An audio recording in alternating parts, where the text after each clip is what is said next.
Today, the topic of today, we are going to discuss about media ethics. Media ethics. Yeah, the agenda of today. So we'll see ethics, what ethics means. We are going to discuss about the principles of ethical journalism, and we'll see the global media ethics and its challenge. And at the end, we are going to do the conclusion. But let's start with the definition of ethics. What is ethics? Can anyone tell me what ethics mean?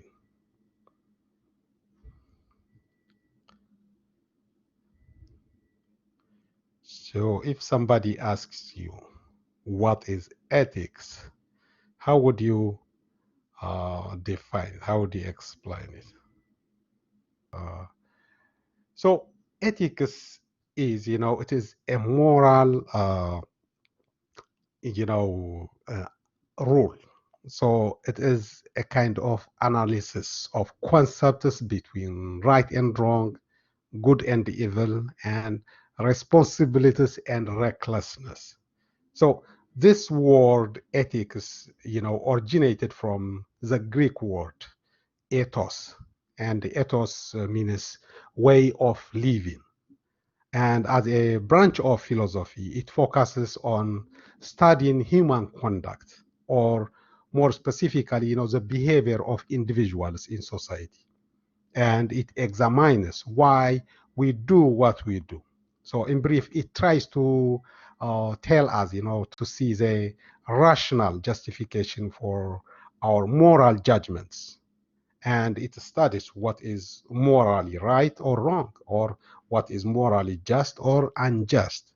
So if that is a definition of ethics generally, how difficult or how easy it is to make a right ethical decision every day. So if we agree on that, so how difficult it is, or how easy it is to make an ethical decision. So it is always good to question those kinds of stuff, because it seems sometimes easy, but it may not be easy. It's challenging to identify which action is right and which one is wrong in our day-to-day operations. I'm going to test you right now. So I will let you watch a video clip, but there is no narration, so you have to read the texts in the video to follow the story. And at the end, we will discuss which decision could be right, on such a scenario. So if it is not often, we may come, across situations like this in our day-to-day life, and feel confused how to decide or what to do. I hope this video will help you to make a decision if you find yourself, under confusing circumstance like this. So, okay, without further ado, so let me play the video. So I hope it will allow me to play here.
Okay. Trolley problem. Yeah, that's correct, Bond. Okay, so let me take you back. So, uh, I hope you have already read the details, but just to give you a brief description of that, I know this is a very common example. Probably have seen it before. So there is a train coming down the railway tracks. So there are a group of children playing near the railroads. The one railroad is in use, it is operational. The other one is not in service. So the three children are playing in the railroad that is in use, while the one child is playing, in the disused non-operational railroad. So the train is headed straight for the three children. You are just standing some distance off in the train yard next to a lever. If you pull this lever, the train will switch to a different set of tracks to the one that is disused. However, you notice that there is one child on the side track. You have two options. So, what is right thing to do here? So I am going to open this poll, then you can tell me here, as I would like to answer, I would like to hear your answer here. So hold on, I'll open the poll.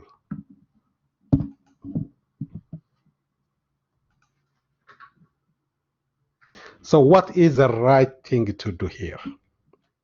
So number one is do nothing and allow the train to kill the three children on the main track. And number two is pull of you choose number two.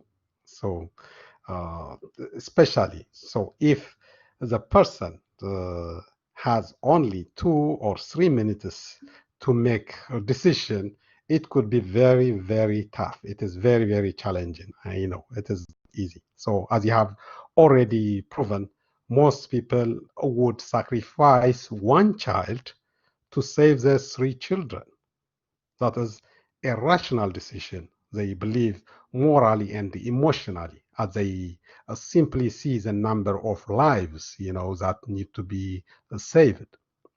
But there are several questions that we should ask ourselves here.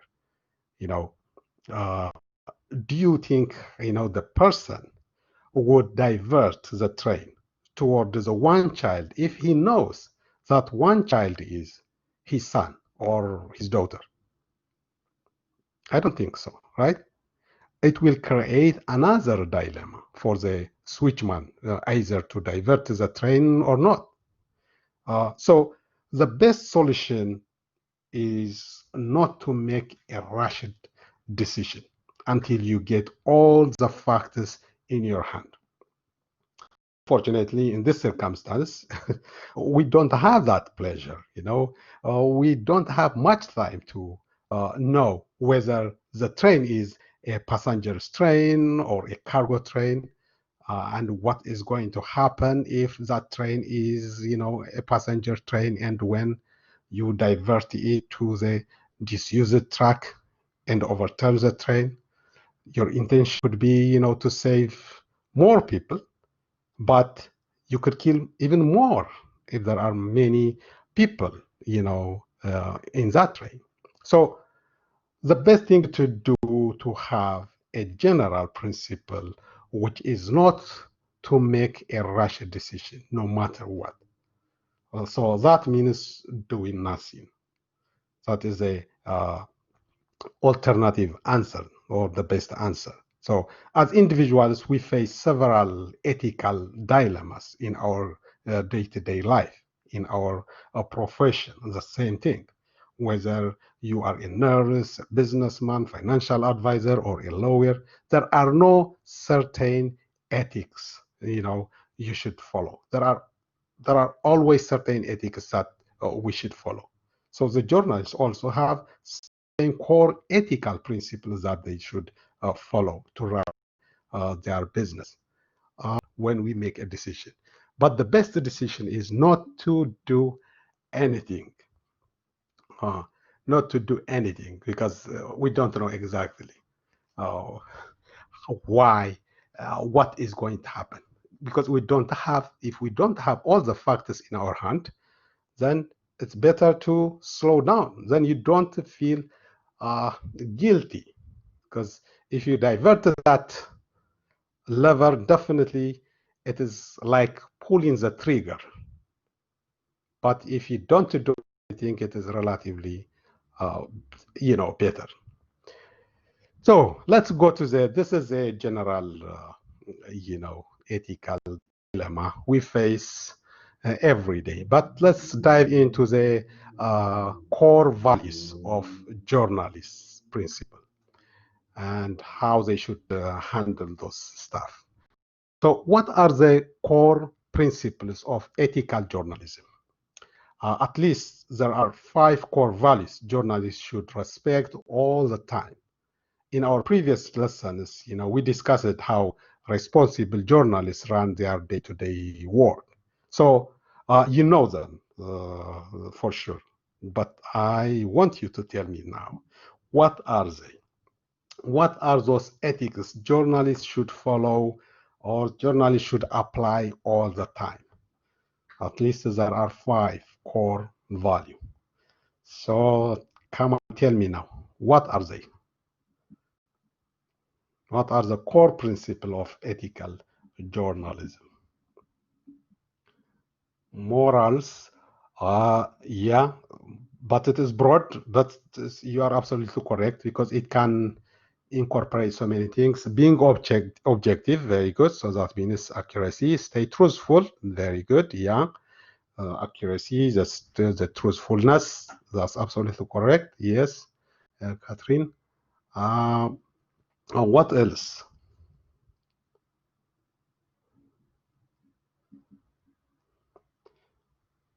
What do you expect from the journalists? Do you want a proper representation of the story? So that means not biased. Very good, Trey. Held responsible for what they say. Excellent bond. So that means to become accountable. Excellent accountability. Very good. Very good. So you haven't forgotten. Gatekeeper. That's correct. Yeah. At least they have to be responsible on what information to share with their audience in order to help them be informed. And if there are information that needs to be kept for the, for the safety of their nation, probably their people or children, then still they can play that gatekeeping role. Excellent, excellent. Thank you, thank you. So you mentioned it, all of them. So the what you call this core principles of what you call journalism. Journalists should follow are: one is accuracy, you have already mentioned it, truthfulness, objectivity, and the second one is independence. So they have to be independent, and the third one is fairness and impartiality, and the fourth one is humanity, or to minimize harm, and the fifth one is accountability. So let's see those core values one by one. So when we talk about accuracy, one of the most important core principles of journalists is to be accurate in their coverage. Of course, journalists cannot always guarantee truth, as they can be misled by their sources or blinded by their own bias. But getting the facts right is the core principle of journalism. we should always expect them to strive for accuracy, give all the relevant factors they have, and, ensure that they have been checked and challenged their own path. So accuracy is number one that we should really, really need from journalists. And the second one is independence. Uh, Journalists must be independent voices. They have to echo, unbiased views.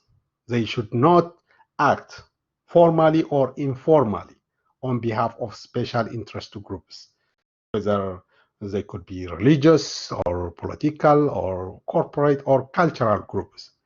If they belong to any interest groups, they should declare their affiliation to their editors or the audience, because it is very, very important to see that transparency or how independent they are.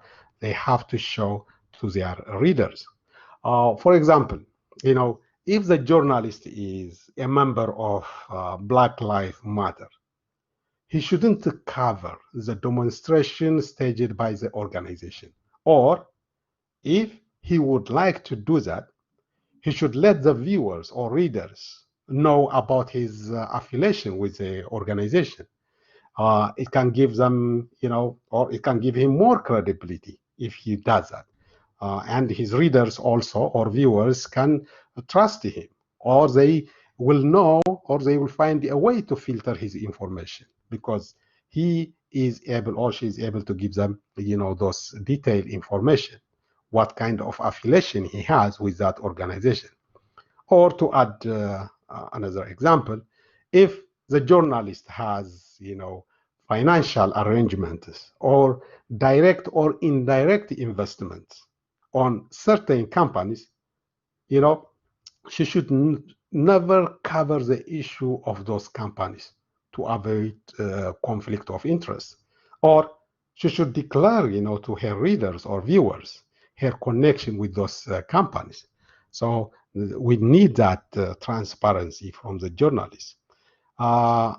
Let's say, for example, the daughter of Mayor John Tory, the mayor of Toronto, is a journalist and uncovers a scandal on the city council. As a reader, what would you have thought or said? Is there anyone who can give me answer that? If this is hypothetical example, if the daughter of Mayor John Tory, let's assume she's a journalist and uncovers a scandal on the city council. So as a reader or viewer, so what would you have thought or said about it? So would you have praised her for uncovering the scandal? Or you would have assumed, she did it to make the mayor look good. So that means the mayor is her father. So it could be very tricky, even if the reporter is completely thorough in her coverage, it would depend the medium. It would depend the medium, but let's pay attention to that. Even if the reporter is completely thorough in her coverage, if she did a wonderful job, in covering that. So documentary movie, it's a little bit different on documentary, Trey. But on the day-to-day reportage of the media, the style is a little bit different. So even this reporter, if she did her best to give us all the information, readers still will filter her words through their understanding of the reporter's obligations to her father. And thus, the reporter's credibility may suffer as a result of it. So, in order to avoid such casualty for her career, she should refuse from taking such assignments by declaring the conflict of interest. She doesn't need to cover this one because she can give to her colleague, and that colleague can write the story because he or she doesn't have any conflict of interest. But this journalist, since she's the daughter of the mayor, definitely could be considered her involvement as conflict of interest. So not only the journalist, though, even the news organization should be careful not to damage their own credibility. Let me give you one real example. This is a real example. It is not hypothetical like the previous one. In the summer of 2014, journalist Mirtala Salinas, who was a newscaster at the Channel 52 in Los Angeles in the Spanish program, was given to read, the news of the mayor of Los Angeles, Mr. Antonio Villarrigo, divorced with his wife because of the affair he had with another woman. You may not see the problem if I stop here, but if I tell you who that woman he had an affair with, you can see the problem clearly. The journalist who was reading the news was the other woman who had an affair with the mayor. Of course, she didn't tell her viewers about that or about the affiliation or affair she had with the mayor. While it is possible that she just showed up for work one day, and someone just handed her to, the story to read because she's a newscaster, and her direct personal connection with the story, or even the appearance of the conflict of interest can damage the credibility not only of the journalists, but even the news organizations. Because sometimes newscasters, they don't read what they have written themselves, because they simply read what is given to them by the news writers sometimes. So probably this journalist was trapped in that situation. But she was supposed to tell to her editor, no, I'm not going to read this news, because definitely she is already involved with this. She's telling us a story about the divorce of this mayor because he had an affair with another woman, and that woman is herself. And it is very problematic. So it's always good to be conscious on conflict interests, because otherwise, as a journalist, you can lose trust from your readers or viewers.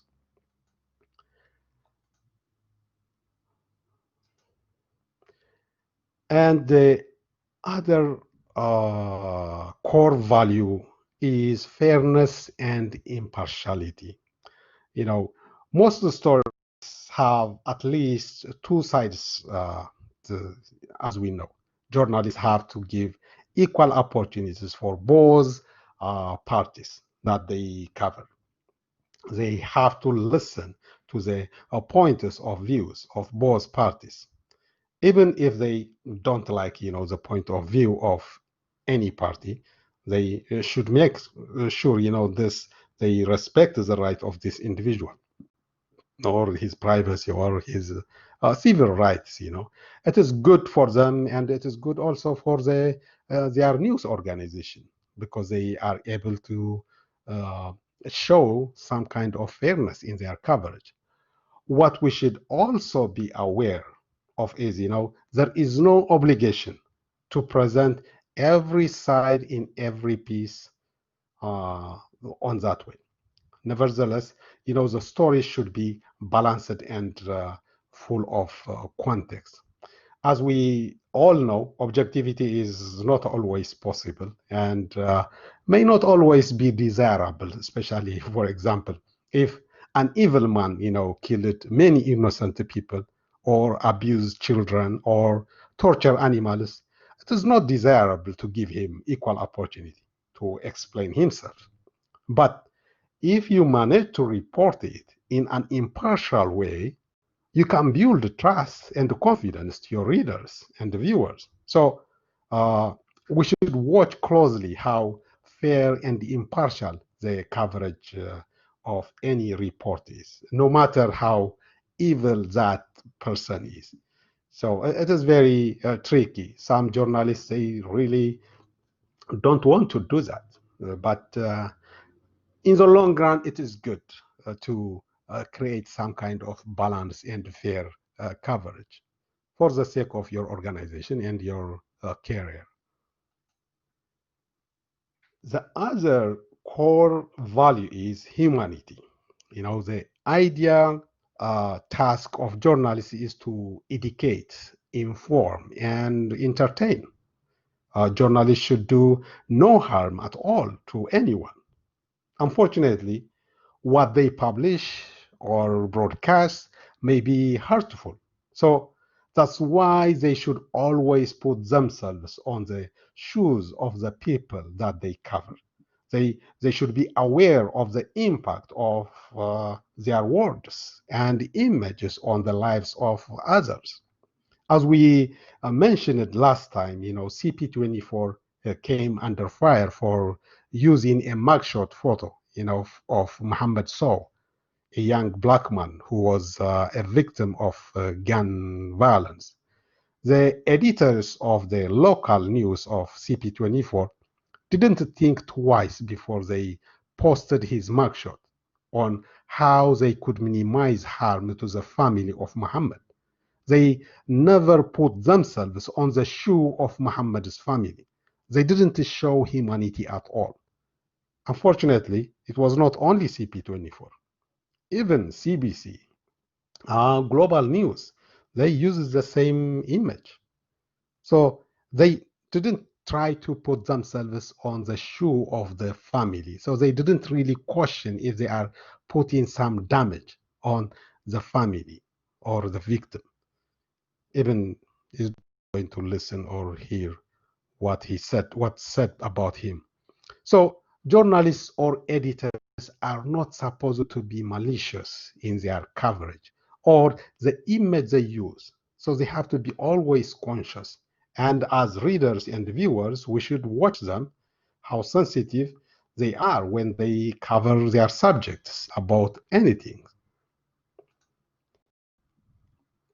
And the other core value is accountability.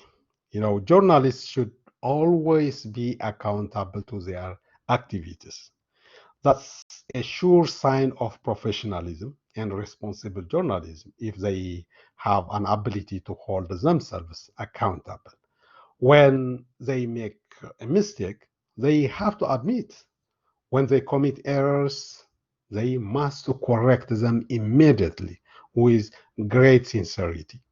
You know, for example, if we use the previous example, CP24 apologized immediately to Muhammad's family after they were criticized by a number of people on social media for their irresponsible activities. They changed the mugshot immediately too. So sincerity of apology is very, very crucial.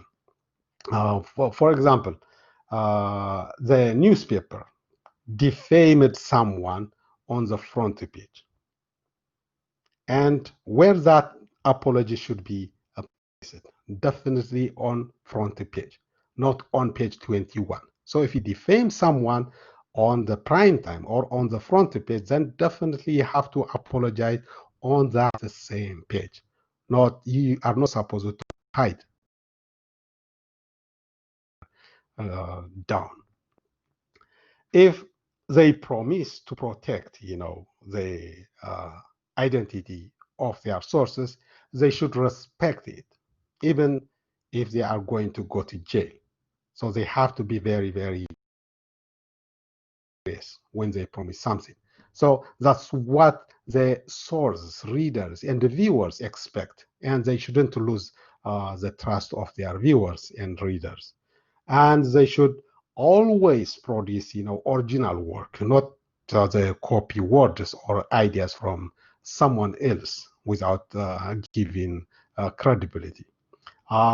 They shouldn't copy so many words or ideas from a source that it makes up, you know, the majority of their work, whether they give credit or not. So it doesn't matter. So they have to be conscious of that, as responsible journalists.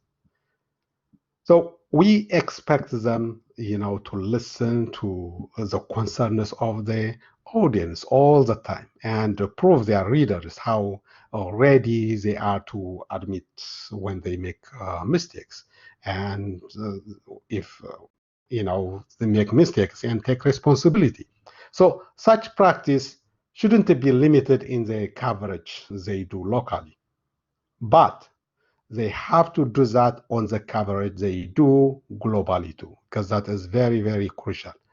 There is no uh, restriction of the news nowadays, because you may write news for certain group of people locally, but you can reach globally. So you have to, as a journalist, you have to be very conscious about that. So you are not supposed to look only or to test the magnitude of your impact locally. So you have to see beyond that. So discussing global media ethics is very, very important if we are going to do that. So let us go to the global media ethics. What is global media ethics?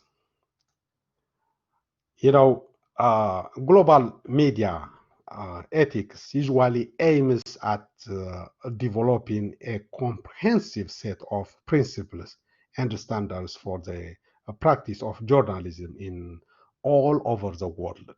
So it is the same like we discussed earlier, but it aims globally. So as you know, new forms of communications are reshaping the practice journalists do to gather the news or disseminate the news.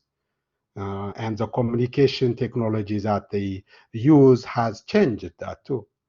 So the service they provide can be beyond a local or regional or national public. They gather text, they gather video, and they gather images from around the world by using the internet technology with incredible speed. Then that same technology also allows them, to disseminate this information to audience scattered around the globe. Despite those global trends, most codes of ethics contain standards for news organizations or associations in specific countries. Of course, there are international associations of journalists all over the world, and some have constructed, a set of principles to bring everyone on the same page. But no global code has been adopted by most major journalism associations and globalization news organizations yet. So we don't have a kind of global code that can bring every journalist on the same page, even though they are still working toward that.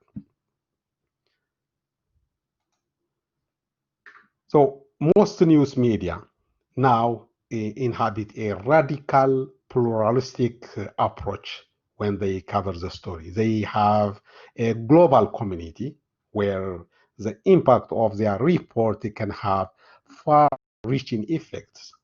That effect could be good or it could be bad. But since their news reports reach everywhere via satellite or the internet, they have an ability to influence the actions of governments or militaries or humanitarian agencies and even ethnic groups who are at conflict. So they have to be conscious about their day-to-day work. So a responsible global ethic is needed in our contemporary world, where news media bring together, a plurality of different religions, traditions, and ethnic groups. And having a global media ethics could encourage journalists to become more responsible in their reporting. They could be encouraged to report issues and events in a way that reflects this global plurality of views. So they could help different groups understand each other better by the responsible coverage they give.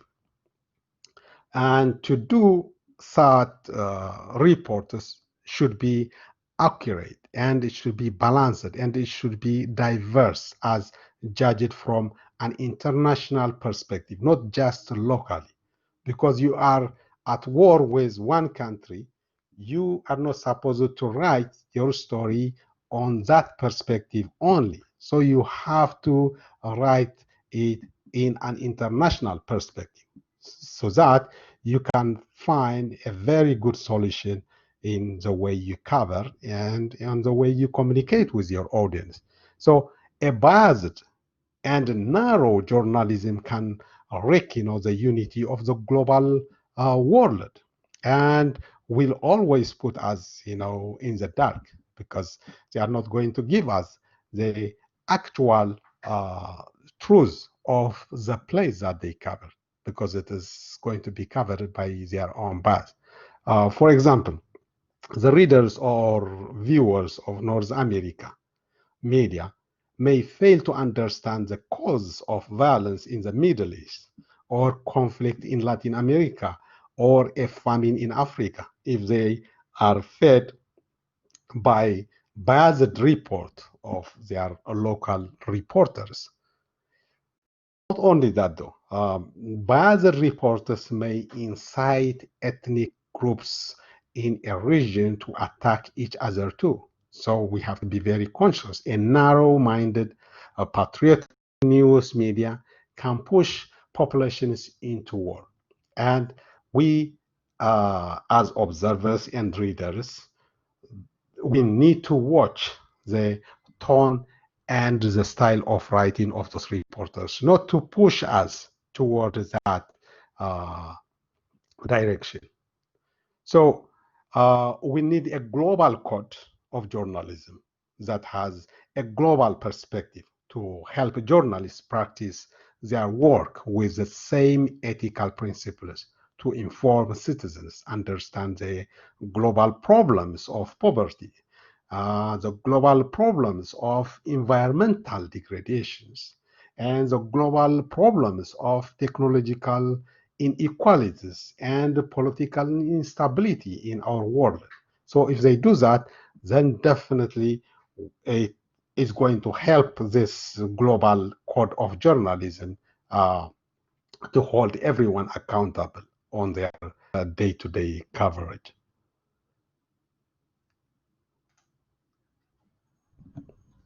Okay, so in conclusion, I'll give you a chance to ask questions after that. So in conclusion, global journalism ethics interpret the ethical principles of objectivity, balance, and independence in an international manner, not just local or regional. So every journalist should respect those 5 core values in an international manner. Number one is accuracy, as we mentioned it earlier. They have to aim for accuracy all the time, whether they write in local news or international news. There shouldn't be any confusion. Even children should distinguish, clearly between comments and facts, because sometimes we get confused whether this is news or an opinion. So they should be always conscious on that. And the second one is independence. The journalist should always aim to give public services as independent agents. They shouldn't work for other interest groups, either political or religious groups who have an intention to push their own agenda, before the agenda of the people. And the third one is impartiality. The journalist should approach every issue with open mind, and they shouldn't judge anyone before they hear the perspective of all sides of the story. So impartiality is very crucial. And number 4 is humanity. The journalists should always put themselves on the shoe of the people or places they cover. They should always think about the harm they could cause to people that they cover. They are not supposed to be malicious who have an intention to destroy the reputation of others or innocent individuals. So they should always be conscious on that. And the fifth one is accountability. Of course, accountability is crucial, as we mentioned it. They should always, we expect journalists, they should always take responsibility if they get it wrong in their day-to-day work. They should admit when they make mistake and correct it immediately. So that's how uh, the journalists can get respect from their readers and viewers. So if they apply, every journalist apply those 5 core values and see the world as one place, then definitely there is a huge possibility to bring the world at peace. Okay, do we have any question? So this is a lesson of the day. Do we have any question?